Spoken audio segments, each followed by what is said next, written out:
Doctor صاحب ستیزہ کار رہا ہے ازل سے تا امروز، چراغ مصطفی سے شرار بولہبی۔ علامہ فرماتے ہیں کہ ازل سے یہ جنگ جاری ہے، بے شک، چراغ مصطفیٰ سے شرار بولہبی کی۔ بولہبی۔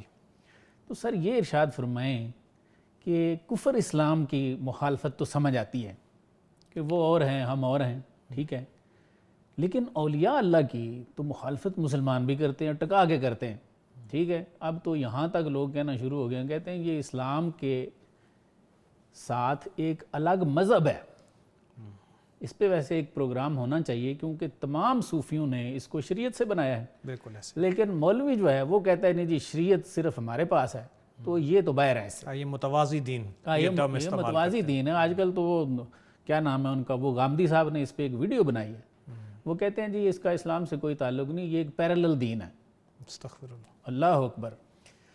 تو یہ مخالفت کیوں ہے؟ میں کہنا یہ چاہ رہا ہوں، جیسے میں نے عرض کیا کہ کفر اسلام کی جنگ تو سمجھ آتی ہے، تو اولیاء کی مخالفت میں جیسے علامہ صاحب کی یہ ظاہر ہے سیٹنگ ہے، بالکل ایسے۔ تو علامہ صاحب پہ خود یہ فتوے لگے، ایسے ہی ہے، لوگوں نے کتا کہا، دشمن اسلام کہا، کافر کہا، یہ جنگ کیوں ہے سر؟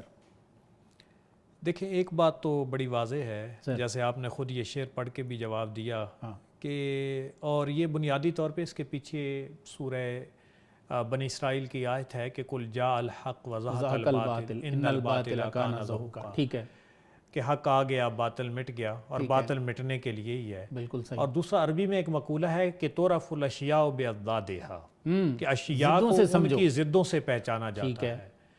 اور حضرت علی کی طرف ایک منسوب قول بھی ہے کہ اگر تمہیں راستے میں کوئی رکاوٹ نہ آئے کہیں چلتے ہوئے تو ذرا اپنے آپ کو دیکھ لینا کہ میں کہیں باطل راستے پہ تو نہیں چل رہا جہاں پہ باطل قوتیں میرے ساتھ ہم نوا ہو گئی ہیں اور کوئی روکنے والا نہیں ہے۔ بندہ حق کے راستے پہ چلتا ہے تو آگے ریزسٹنس اور رکاوٹیں ضرور آتی ہیں۔ میں تھوڑا سا ایڈ کرنا چاہتا ہوں، یہی بات ہمارے جو کاملین ہیں، کامل صوفیہ ہیں، انہوں نے فرمائی ہے۔ وہ فرماتے ہیں کہ جہاں پہ نعمت ہے وہاں مخالفت ہے پکی، کہتے ہیں یہ لازم و ملزوم ہے۔ تو یہاں تک بزرگوں نے فرمایا ہے، وہ فرماتے ہیں کہ حضور صلی اللہ علیہ وآلہ وسلم کو دیکھو کتنی مخالفت ہے، شیب ابی طالب میں بند کر دیا، ہجرت پہ مجبور کر دیا، ایسے ہی ہے، کتنی جنگیں ہوئیں۔ پھر وہ آگے فرماتے ہیں کہ سرکار نے ارشاد فرمایا من کنت مولا ہو فاز علی مولا ہو، جس کا میں مولا اس کا علی بھی مولا۔ تو علی بھی ہے، وہ فرماتے ہیں کہ وہ بھی چراغ مصطفی ہیں، بے شک۔ تو وہ فرماتے ہیں جی مخالفت کی حد دیکھ لیں، سیدنا سے لے کے کربلا تک مخالفت کی حد دیکھ لیں۔ وہ فرماتے ہیں یہ لازم و ملزوم ہے، اگر مخالفت نہیں ہے تو نعمت نہیں ہے۔ تو حضرت سلطان بہو رحمۃ اللہ علیہ نے کیا فرمایا سر؟ شریعت دے دروازے اچے تیرا فقردہ موری ہو، عالم فاضل لنگن نہ دیندے جو لنگدا سو چوری ہو، پٹ پٹ اٹا وٹے مارن درد منداں دے کھوری ہو، تے راز ماہی دا عاشق جانن باہوے کی جانن لوگ تھوری ہو۔ انہوں نے بھی کام پورا ڈالا ہے۔ تھوری یہ سندھ کے علاقے میں ہندوؤں کو کہتے ہیں۔ وہ فرماتے ہیں اللہ کا راز عاشقوں کے پاس ہے، یہ تو ہندو جیسے ہیں، ان کے تو کام ہندو جیسے، ان کو کیا پتا۔ اور علامہ کی چونکہ محفل ہے تو علامہ صاحب نے کیا فرمایا؟ نالہ عاشق بگوش مردم دنیا، کہتے ہیں عاشق کا نالا دنیا دار کے کان میں کیسے ہے؟ بانگ مسلمانی و دیار فرانگست، کہتے ہیں یہ ایسے ہی ہے کہ جیسے قبرستان میں کافروں کی آبادی میں آگ جا کے اذان دے دیں، وہ کیا کریں گے آپ کاشر پیچھے ہی لگیں گے۔ بالکل ایسے سر میرے خیال میں یہاں پہ بھی جو مخالفت کا پہلو ہے یہ جہالت کی بنیاد پہ ہے۔ بالکل ایسے آپ نے شروع میں جو کوسچن بھی کیا، سر اگر آپ سورہ بقرہ کی ان آیات بینات کو دیکھیں جو حضرت ابراہیم و اسماعیل نے کعبۃ اللہ کی دیواریں بلند کی، وَإِذْ يَرْفَعُ إِبْرَاهِيمُ الْقَوَاعِدَ مِنَ الْبَيْتِ وَإِسْمَاعِيلُ، تو دعاؤں کے سلسلے میں آخری دعا جب مانگی اور وہ آخری دعا انہوں نے آقا کریم صلی اللہ علیہ وسلم کی آمد کی ماری کہ ربنا وابعث فیہم رسولا منہم. بالکل ایسے.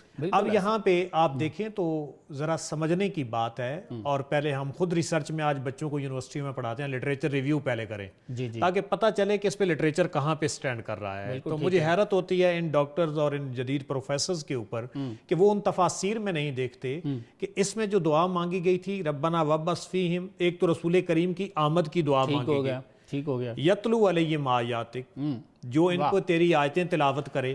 اب جو قرآن اور علوم تفسیر اور قرات تجوید سے متعلق ہیں وہ سارا یہ طبقہ ہو گیا. اور اس کے معلم کون آ رہے ہیں؟ وابعث فیہم رسولا، وہ رسول محترم ہے. صحیح. اور یتلو علیہم آیات ویعلمہم الکتاب والحکمہ، جو انہیں کتاب کی بھی تعلیم دیں، حکمت کی بھی تعلیم دیں.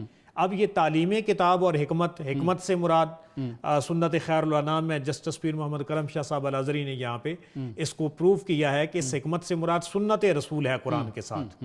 اب یہاں پہ آگے وہی آ رہا ہے. تو تیسرا جو آگے یہ دو منصب آگے، کتاب کی بھی تعلیم آگئی، سنت کی بھی. چوتھی بات ہے وَيُزَكِّيهِمْ، اور وہ ان کا تزکیہ کر دے.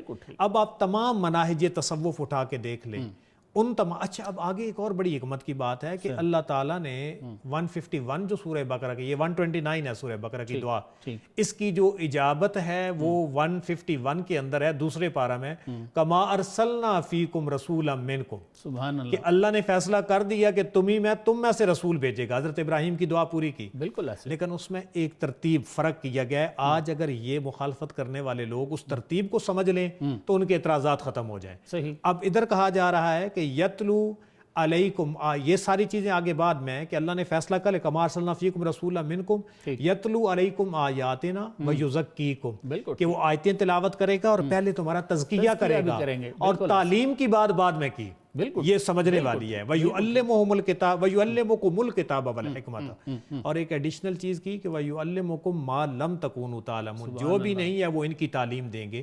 اس سے پتہ چلا کہ آج اگر یہ ڈسپیوٹ اور ساری چیزیں ختم کرنا چاہتے ہیں، پہلی بات یہ ہے کہ قرآن و سنت کی تعلیم يُعَلِّمُهُمُ الْكِتَابَ وَالْحِكْمَةَ ہے، اور جو تصوف ہے وہ سارا تزکیہ ہے. اور یہ کوئی متوازی دین نہیں ہے، یہ وہی تربیت نبوی صلی اللہ علیہ وسلم ہے جو رسول کریم مکہ کی 13 سالہ زندگی میں دار ارقم اور مدینہ کے ان 10 سالوں کے اندر صفا کے چبوترے پہ ان لوگوں کی تربیت فرماتے رہے.